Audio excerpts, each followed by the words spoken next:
let us begin our today's topic, that is chapter number 22nd, and our today's topic is chemical control and coordination. What is this chemical control coordination? Like previous chapter we studied neural control and coordination. That was how does a nervous system along with the neurons help different body organs to control and work together, the functioning of each other.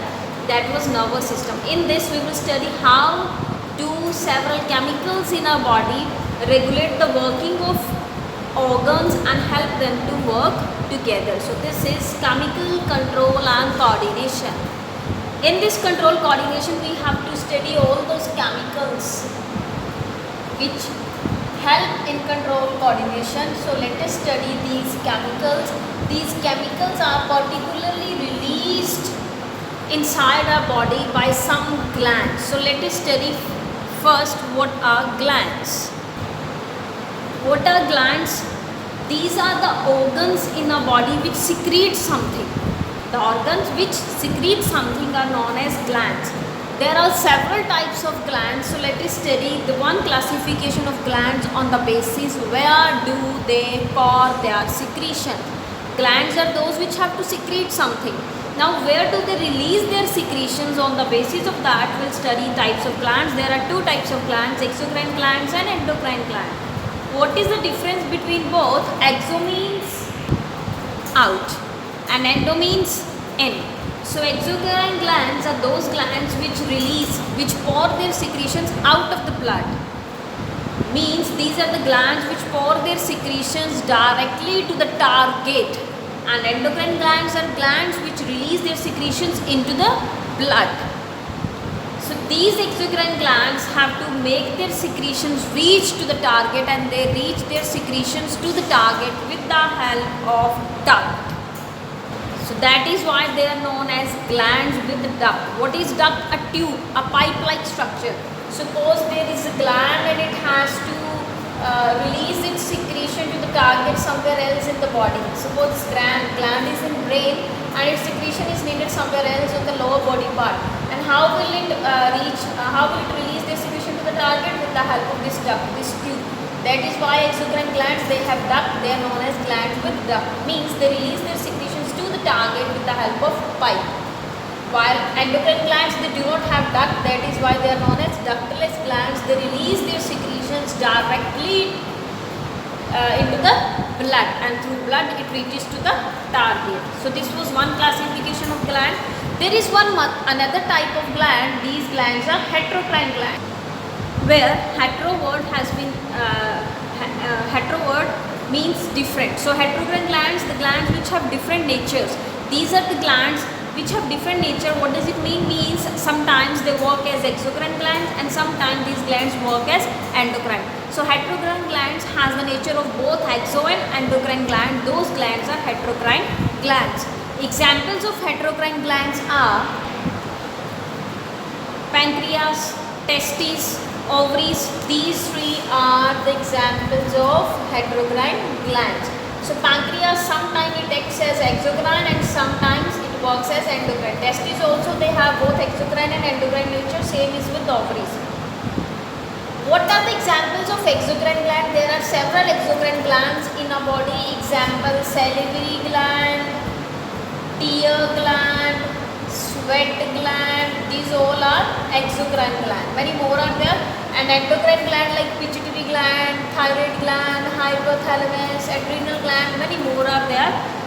So we were studying about heterocrine glands. What are heterocrine glands? The glands which work as both exo and endo. Example, pancreas. How does pancreas work as exocrine and endocrine? Let us study in detail.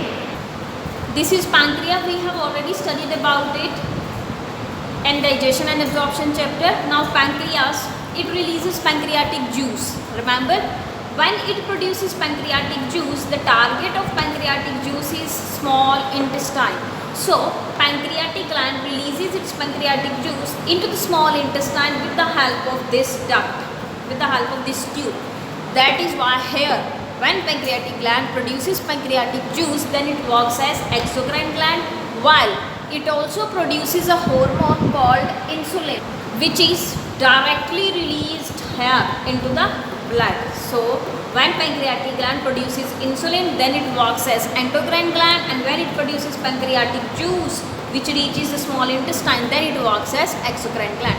Thus this gland is a dual natured gland or an example of heterocrine gland. Now let us study in detail what are the functions of glands. The basic function of gland is to produce something. Exocrine gland, they also produce something. Endocrine glands, they also produce something. But the secretions of the endocrine glands are known as hormones. Do remember, the secretions of only endocrine glands are known as hormones. Let us study now what are hormones.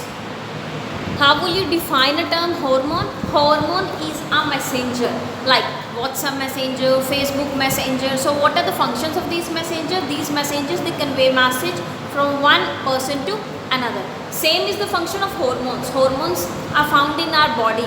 So they are chemicals, and the function of these chemicals is to carry message from one organ in our body and convey it to other organs. So the chemicals which work which work like messengers, these chemicals are known as chemical messengers. These are known as hormones. There are several types of hormones produced by the number of endocrine glands found in our body. First of all, let us study what are the properties of hormones. What are the characteristics of hormone? Hormones are released in very less amount. They are produced in very less amount, and they have very low molecular weight, and these hormones are released directly into the blood, and through the circulation of blood they reach to the target. Next is they can speed up or they can slow down any process in our body, and these hormones are released only and only by endocrine glands. And now over secretion and under secretion of these hormones can cause several problems, several disorders in our body. So these are the properties of hormones. The hormones, they act directly on the target. This was all about. Now let us study some types of hormones found in our body. Hormones are of several types. Some hormones, they are amino acid derivatives, means they are made up of amino acids. They are derived from amino acids. The broken amino acids are amino acid derivatives. Some hormones are protein in nature. Some proteins, they work as chemical messengers. So these hormones are protein hormones, and sometimes steroids. Steroid is a kind of fat you can consider. So some hormones, they are fat. When some fats, they work as chemical messengers, they are known as steroid hormones. And some hormones are made up of iodine. Those hormones are iodothyronine hormone. Let us study examples. What are the examples of amino acid derivatives hormone? These are some examples of these hormone. Like amino acid derivative hormone, example is epinephrine, norepinephrine. Protein hormones are insulin, oxytocin, ADH. Steroid hormones are all the sex hormone, estrogen, progesterone, both found in female's body, and testosterone, which is found in male's body. These are all are the types of steroid hormone. Iodothyronine hormone, example is thyroxine. So this was all about the classification of hormones we have studied. Next, as I told, these hormones are released only and only by endocrine glands. So the chapter is about chemical control coordination. And the secretions of exocrine glands are not called as hormones, and they do not play any particular role in control and coordination. Hormones only have the specific roles in control and coordination. So in this chapter we will study only and only about endocrine glands along with the hormones and the functions of hormones. Let us start with the thyroid gland first. Thyroid gland is gland located in our neck, and it secretes these three types of hormone. Also, the thyroid gland is the largest endocrine gland found in human body. Let us study the hormones released by thyroid gland. Thyroid gland produces a hormone called thyroxine. It also produces triiodothyronine and thyrocalcitonin.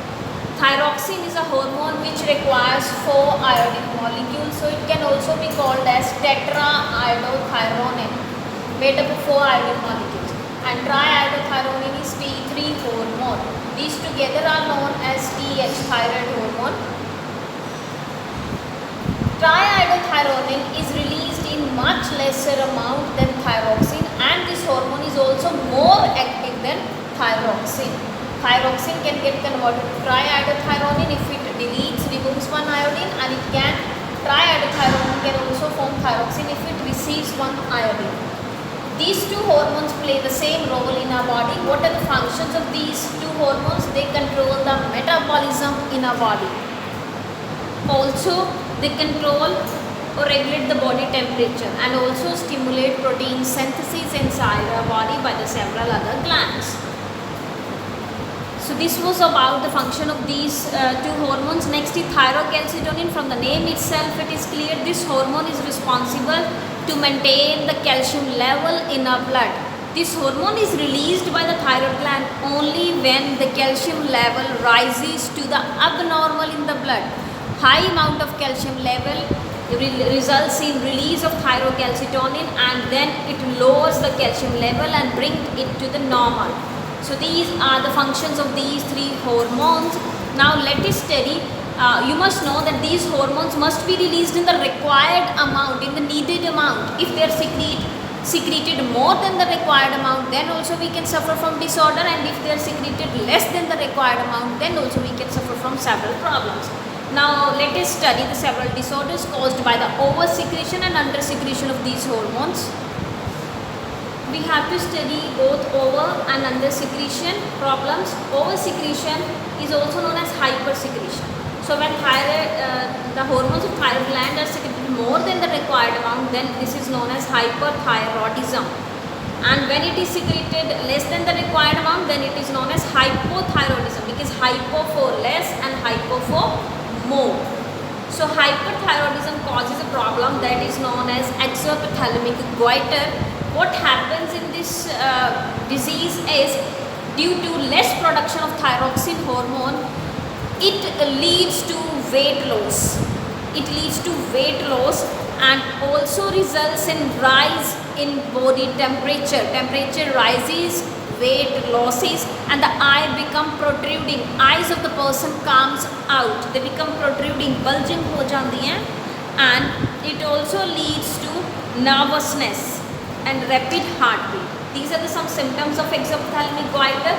And this goiter you might have studied, which is caused due to under-secretion of thyroxine hormone, because thyroxine hormone is formed only in the presence of iodine. So when our diet is lacking in iodine, when there is less iodine in our body, then we can suffer from goiter, because in the absence of iodine, thyroxine hormone is not synthesized. So in the absence of iodine and then in the absence of thyroxine hormone, we can suffer from goiter. Goiter leads to enlargement in the thyroid gland, which further leads to swelling in the neck. And goiter, it also further leads to severity in the goiter can further leads to myxedema and creatinine-like disorder. Now what is myxedema? This is caused to children, this is caused in adults particularly. Myxedema occurs in adults particularly. What happens in myxedema? Due to less production of thyroxine, it leads to accumulation of fat in the body. When fat gets accumulated, it gives puffy appearance, swollen appearance of the body parts, and eyes of the person again becomes protruding swollen eyes. Cretinism has same problem, same disorder due to absence of thyroxine hormone, but this occurs in children, and myxedema is particularly found in adults. This is particularly found in children. What happens due to deficiency of thyroxine hormone? It lowers the body temperature, slows down the heartbeat, and also leads to mental retardation. It stops the growth and height of the child becomes short. So goiter, when it becomes severe, it can lead to myxedema and creatinine-like disorder.